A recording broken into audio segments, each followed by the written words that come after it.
जब वो भारी भरकम आदमी दर्द में चिल्लाता है, जोंग हैरानी से देखता है क्योंकि उसे एहसास होता है कि इस अनजान आदमी ने बिना इनकेंटेशन के ही जादू कर दिया। बाकी देखने वाले भी हैरान हो जाते हैं कि आखिर हुआ क्या, और सोचते हैं कि ये लड़का जादू कैसे कर पाया और कैसे उसने एक होली एरो चलाया जिसने एक योद्धा बनने वाले का हाथ तोड़ दिया। जैसे ही छात्र बातें करने लगते हैं कि शायद वो भारी भरकम लड़का उतना ताकतवर नहीं है जितना दिखता है, वो लड़का गुस्सा हो जाता है। अगर ऐसा चलता रहा तो उसकी रेपुटेशन खराब हो जाएगी, इसलिए वो कसम खाता है कि इस कमीने को बिना सबक सिखाए नहीं जाने देगा। टूटे हुए हाथ को पकड़ते हुए वो एक तलवार बना लेता है। जब जे सॉन्ग ये देखता है तो वो जेहुन को सावधान रहने के लिए कहता है, लेकिन वो गुस्सैल बदमाश तलवार से जेहुन पर वार करता है। जैसे ही तलवार जेहुन के चेहरे के पास आती है, उसे याद आता है कि मास्टर सियांग ने उसे सिखाया था कि कैसे माना को शरीर के चारों ओर बराबरी से लपेटकर एक बैरियर बनाना है जिससे हमला वापस उछल जाता है।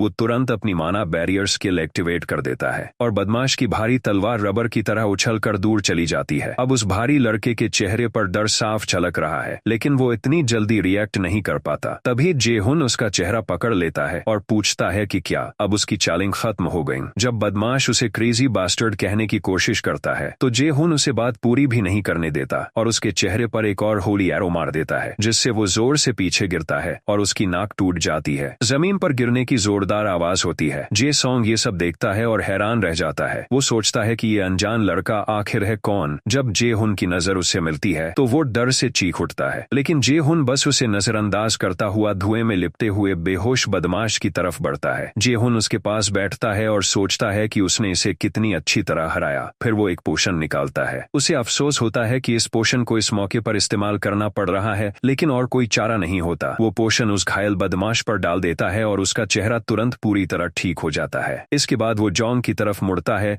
जो अभी भी डरा हुआ है और कहता है कि चलो नर्स ऑफिस चलते हैं। जैसे ही वो दोनों ऑफिस की तरफ बढ़ते हैं, एक ऐसी जगह पहुंचते हैं जहां कोई उनकी बात नहीं सुन सकता। वहां जेहुन रुकता है। जोंग हैरानी से उसे देखता है और शक करता है कि जेहुन उसे ढूंढते हुए आया है। आखिरकार जोंग हिम्मत करता है और पूछता है कि क्या उसे उसके फादर ने भेजा है। जेहुन दिलचस्पी से जवाब देता है कि उसके पिता ने नहीं भेजा, लेकिन जोंग को उस पर विश्वास नहीं होता। आखिरकार जेहुन बताता है कि वो एक फेवर मांगने आया है। जब जेहुन कहता है कि उसे एक खास पिल बनवानी है तो जोंग चौंक जाता है और कहता है कि वो ऐसी चीजें बनाना नहीं जानता। जेहुन हैरानी से कहता है कि वो एल्केमी में अच्छा है। फिर वो वही पोशन निकालता है जो उसने बदमाश पर इस्तेमाल किया था और पूछता है कि क्या वो वही पोशन है जो ब्लैक मार्केट में बेचा गया था। जोंग अंदर से हिल जाता है। उसे समझ नहीं आता कि जेहुन को ये कैसे पता चला, क्योंकि ब्लैक मार्केट में किसी की पहचान नहीं पता चलती। वहां पर सारी डील्स ईस्टर सिस्टम के जरिए होती हैं जो पूरी तरह से सुरक्षित होती है, लेकिन ब्लैक मार्केट नॉर्नर सिस्टम के साथ भी काम करता है जो जेहुन के पास है। उसी की वजह से वो ये पोशन खरीद सका और उसे सब आसान लगने लगा। एक बार फिर जेहुन पूछता है कि क्या उसने वो पोशन बनाया था, लेकिन जोंग साफ मना कर देता है। तब जेहुन कहता है कि वो झूठ बोलने में अच्छा नहीं है।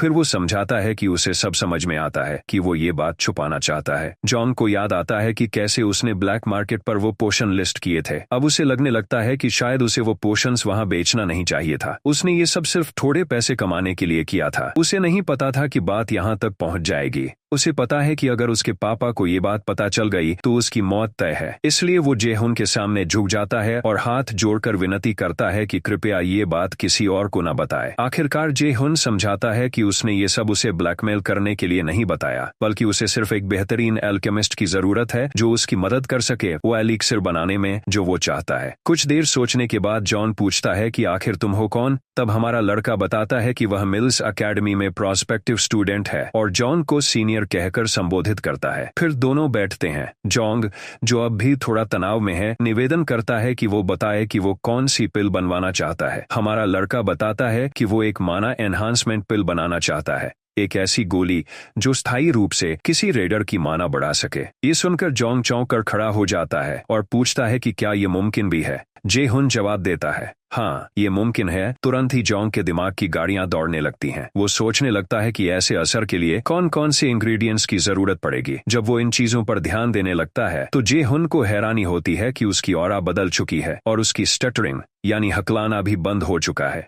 इतना ही नहीं, जॉन्ग तो सिर्फ असर सुनकर ही ज्यादातर इंग्रेडिएंट्स का अंदाजा भी लगा लेता है। इससे साबित होता है कि वो वाकई में बेहद टैलेंटेड है। जेहुन अब ठान लेता है कि उसे हर हाल में इसे अपने साथ जोड़ना है। कुछ देर बाद जॉन्ग बात करना बंद कर देता है और कहता है कि इतना बड़ा एलिक्सिर किसी और एल्केमिस्ट से बनवाना ज्यादा ठीक रहेगा, लेकिन जेहुन मना कर देता है क्योंकि वो जॉन्ग से ही ये काम करवाना चाहता है। वो यहाँ तक वादा करता है कि जो भी जरूरत होगी वो सब मुहैया कराएगा। हालांकि सच ये भी है कि अगर रेसिपी किसी और को दी जाए तो शायद वो भी पिल बना सकता है, लेकिन जॉन्ग जैसा ओवरवेलमिंग और इनकम्पैरेबल टैलेंट किसी और के पास नहीं है। आखिरकार जेहुन उससे पूछता है कि क्या वो ये फेवर करेगा और जॉन्ग मान जाता है। हालांकि वो साफ करता है कि उसे नहीं पता कि वो इसमें सफल होगा या नहीं। तब हमारा लड़का कहता है कि ठीक है, अगर नाकाम भी रहा तो भी चलेगा। जॉन्ग हैरान होकर पूछता है, नुकसान तो तुम्हारा होगा। जेह्यून उसे आश्वस्त करता है कि वो इन्वेस्ट कर रहा है क्योंकि उसे जॉन्ग की काबिलियत पर भरोसा है। जब जेह्यून उससे कहता है कि उसे उसके साथ काम करने की उम्मीद है तो जॉन्ग की आंखों में आंसू आ जाते हैं। ये पहली बार है जब किसी ने उस पर इतना भरोसा किया। जब जेह्यून ये देखता है तो उसे अच्छा लगता है कि उसने उसके साथ ये कनेक्शन बना लिया। अगली सुबह जब जॉन्ग अपने कमरे में अकेला होता है तो वो कुछ घंटे पहले हुई घटनाओं को याद करता है। वो सोचता है कि क्या कभी किसी ने उस पर इतना भरोसा किया, क्योंकि वो खुद को एक डरपोक मानता है। अपने दूसरे भाई बहनों जितना टैलेंटेड नहीं समझता और अपनी माँ को बचपन में ही खो चुका है। उसे अपने पिता की अप्रूवल भी कभी नहीं मिली, इसलिए उसके लिए ये हैरानी की बात है कि कोई इतना भरोसा कर रहा है कि कह रहा है फेल हो जाओ तो भी ठीक है। उसके पास दिखाने को कुछ भी नहीं था, फिर भी किसी ने उस पर इतना यकीन जताया। ये बात उसके दिल को छू जाती है और उसकी आंखों से आंसू बहने लगते हैं। उधर जेहुन का मुख्य क्वेस्ट है हेल्स ट्रायल को पास करना। उसे नाइटशेड को समय सीमा में हराकर हेल्स रिकॉग्निशन पाना है। ये मिशन पूरा करने पर उसे हेल्स गिफ्ट मिलेगा, लेकिन अगर वो फेल हुआ तो उसकी मौत तय है। अब उसके पास सिर्फ 10 दिन और 23 घंटे बचे हैं।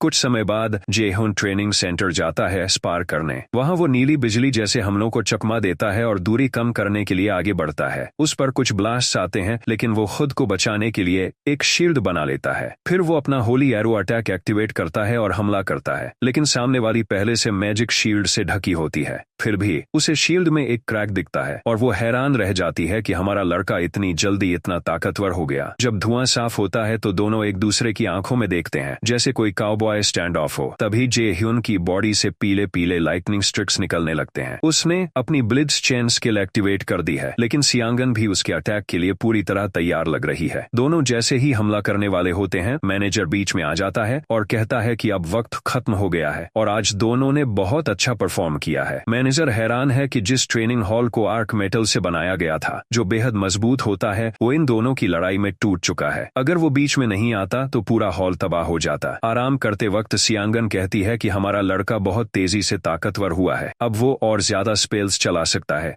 और उसकी ताकत अब रिडिक्युलसली हाई है।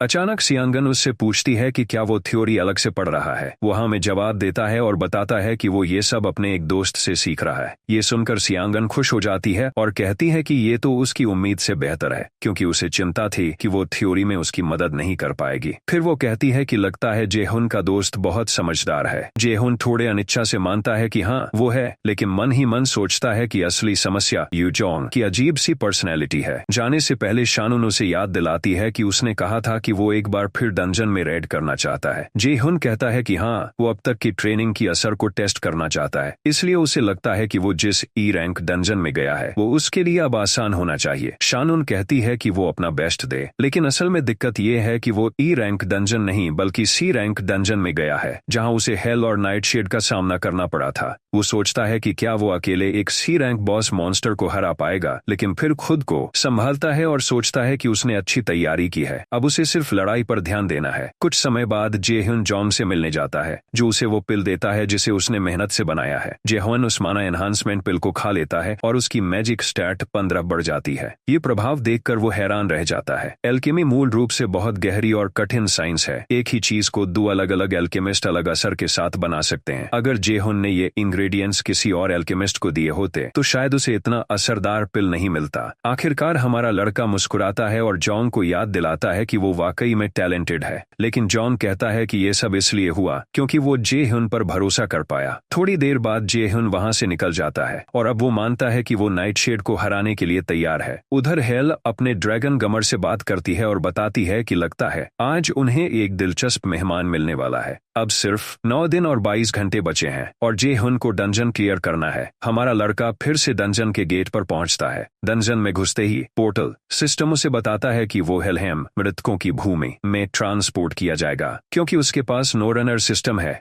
वो पोर्टल से गिरता है और मृतकों की भूमि में पहुंचता है। अगर वो नाइटशेड को हरा देता है तो वो दोबारा हेल से मिल सकेगा। तभी उसे पीछे से एक आवाज आती है जो उसे एडवर्सरी कहकर बुलाती है और लोकी और नोरनर का जिक्र करती है। कुछ ही पलों में वो मॉन्स्टर उस पर एरोस चलाता है, लेकिन हमारा लड़का खुद को मैजिक बैरियर से बचा लेता है। वो पीछे मुड़कर देखता है तो देखता है कि कई मॉन्स्टर्स जमीन से निकल रहे हैं। उसे याद आता है कि शाजुन ने उसे बताया था कि वो उसे बैटल मेज की फाइटिंग स्टाइल सिखाना चाहती है। बैटल मेज को वॉरियर्स तलवारबाज भी कहते हैं। यह एक हाइब्रिड कॉम्बैट स्टाइल है जो मैजिक और फिजिकल अटैक दोनों का इस्तेमाल करता है, लेकिन अब तक कोई भी इसमें सफल नहीं हो पाया है। जब जे-हुन पीछे मुड़कर मॉन्स्टर्स पर होली एरो से हमला करता है तो वो सोचता है कि ये फाइटिंग स्टाइल न तो लॉन्ग डिस्टेंस मैजिशियन जितनी पावरफुल है और न ही क्लोज रेंज वॉरियर्स जैसी ताकतवर। जब वो एक मॉन्स्टर को जमीन में धंसा देता है तो उसे महसूस होता है कि ये स्टाइल कुछ अजीब सी जगह पर है, क्योंकि ये पूरी तरह से किसी भी एक चीज में स्पेशल नहीं है। लेकिन उसे लगता है कि जॉन को विश्वास है कि उसकी कहानी अलग होगी। जल्द ही वो एक के बाद एक मॉन्स्टर को मारने लगता है। उधर मैनेजर सनुंगजाय डंजन के एंट्रेंस की रखवाली कर रहा होता है। तभी उसे महसूस होता है कि वहां कोई और भी है। उसे याद आता है कि ऐसा कोई रिपोर्ट नहीं थी कि और कोई वहां आएगा। वो तुरंत अपनी तलवार निकालता है। तभी एक रेड कार उसकी तरफ आती है। कार रुकती है और एक औरत बाहर आती है जो उसे सीनियर कहकर पहचानती है और कहती है कि उसे ढूंढना आसान नहीं था। जब सनुंगजाय उसे पहचानता है तो उसे याद आता है कि ये यानजू है, उसकी पुरानी जान पहचान। वो अपनी तलवार रख देता है और पूछता है कि वो यहाँ क्या कर रही है और उसके गिल्ड का क्या हाल है। यानजू बताती है कि वो भी इस वक्त काम पर है और उसने सोचा था कि शायद यहाँ वो उससे दोबारा मिल जाएगी। वो बताती है कि उसने यानवा गिल्ड में उसकी तलाश की थी, लेकिन वो वहां नहीं मिला। मैनेजर सनुंगजाय सोचता है कि ये सब क्या बकवास है, खासकर क्योंकि यानजू ने कॉलेज से ग्रेजुएट होने के बाद एक बार भी उससे संपर्क नहीं किया। फिर भी वो कहता है, तुमसे इतने सालों बाद मिलना अच्छा लगा, लेकिन मन ही मन सोचता है कि यानजू जैसी लड़की इतनी दूर सिर्फ उससे मिलने नहीं आ सकती। जब यानजू आगे बढ़ती है तो वो पूछती है, सीनियर क्या आप इस डंजन को मैनेज कर रहे हैं? वो कहता है, ये कोई बाहरी लोगों के जानने की बात नहीं है। फिर भी यानजू बोलती रहती है और कहती है कि डंजन मैनेज करना आमतौर पर उसकी जिम्मेदारी नहीं होती। फिर पूछती है, क्या तुम्हें डिमोट कर दिया गया?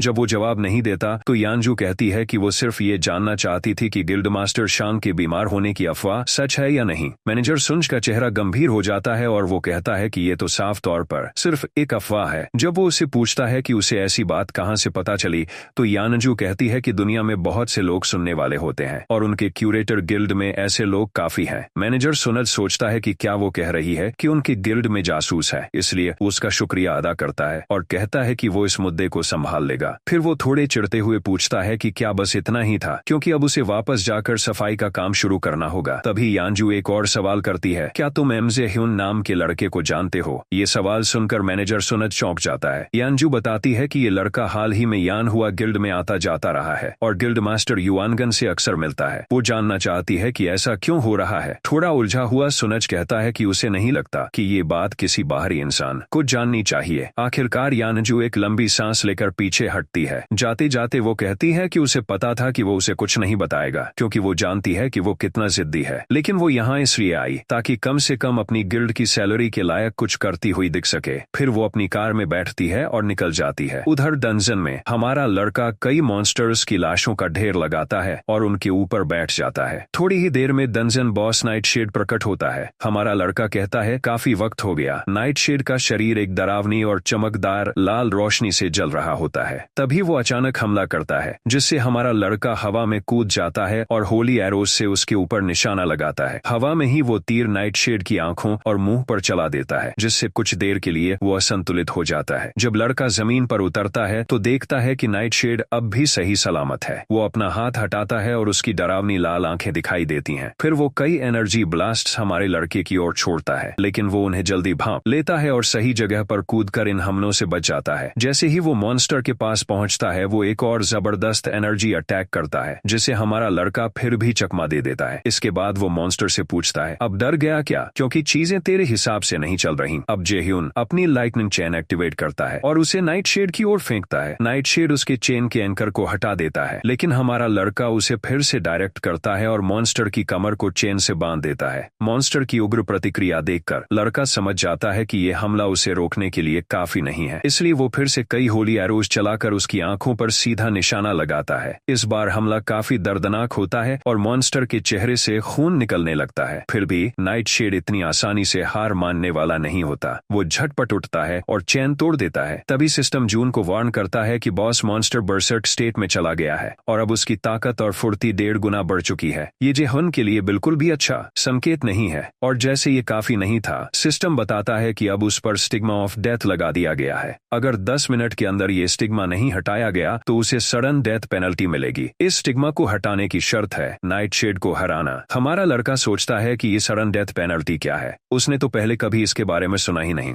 अजीब बात यह है कि सिस्टम बताता है कि उसकी एब्सोल्यूट कैलकुलेशन स्किल, जिसे यूनिवर्सल डेरिवेशन भी कहते हैं, एक्टिवेट हो गई है। अब भी उलझन में पड़ा जेह्यून सोचता है कि शायद ये सब हेल के कारण हो रहा है। वो चिल्लाकर पूछता है, तुम इस तरह से दखल कैसे दे सकती हो, लेकिन उसे कोई जवाब नहीं मिलता। बस सिस्टम एक 10 मिनट का काउंटडाउन दिखाने लगता है और अब तक 30 सेकंड बीत चुके हैं। स्टिग्मा अभी भी उस पर लगा है, लेकिन फिर भी हमारा लड़का दौड़ता है उस बर्सर्क मॉन्स्टर की ओर, लेकिन वो चौंक जाता है जब नाइटशेड उससे भागने लगता है। जेह्यून तुरंत एक होली एरो फायर करता है और मॉन्स्टर के चेहरे में एक छेद बना देता है, इससे पहले कि वो ज्यादा दूर भाग पाए। काउंटडाउन अब 8 मिनट 32 सेकंड पर पहुंच चुका है और नाइटशेड के चेहरे पर एक मुस्कान आ जाती है। उसे लगता है कि अगर वो लड़ाई को लंबा खींचता रहा तो वो जीत जाएगा। इसलिए जेह्यून सोचता है कि अब उसे ऐसा वाइड एरिया स्किल यूज करना चाहिए जिसे नाइटशेड चकमा न दे सके। लेकिन जैसे ही वो स्किल एक्टिवेट करने जाता है, नाइटशेड उसे अपनी आंखों से कैप्टिवेट कर लेता है और उसका ध्यान भटका देता है। सिस्टम बताता है कि जेह्यून रेजिस्ट नहीं कर पाया और उस पर फियर डिबफ लग गया है, जिससे उसकी क्षमताएं कमजोर हो गई हैं। जब तक वो ये समझ ही रहा होता है कि क्या हो रहा है, तभी नाइटशेड उस पर हमला कर देता है। हमले के बाद सिस्टम दिखाता है कि फियर डिबफ हट चुका है,